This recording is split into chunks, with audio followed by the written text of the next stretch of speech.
நேற்று வரைக்கும் நான் ஒண்ணுமே புரியாம இருந்தேன், நிம்மதியா இருந்தேன்.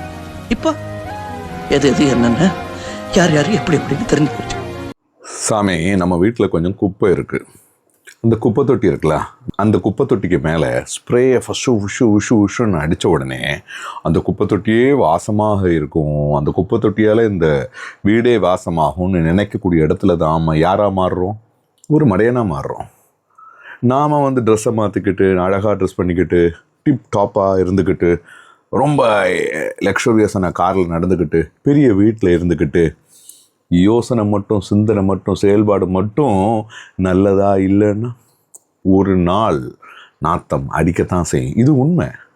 நாம் வெளியே காட்டக்கூடிய அழகு அல்ல அழகு என்கின்றது பலாயிரக்கணக்கான வருடங்களாக மனித குலமே பேசிக்கிட்டு இருக்கு. ஆனாலும் நாம் என்ன பண்ணுவோம்? நடிக்கிறது. வேணாமே, இனி வரக்கூடிய யுகங்களில் வரக்கூடிய தலைமுறைகளில் நாம் தெளிவாக இருப்போம், வெளிப்படையாக உண்மையாக இருப்போம். உள்ள என்னதோ அதுவே வெளிப்படையாக இருப்போமே. அப்போ உள்ள மாற்றணும் இல்லை?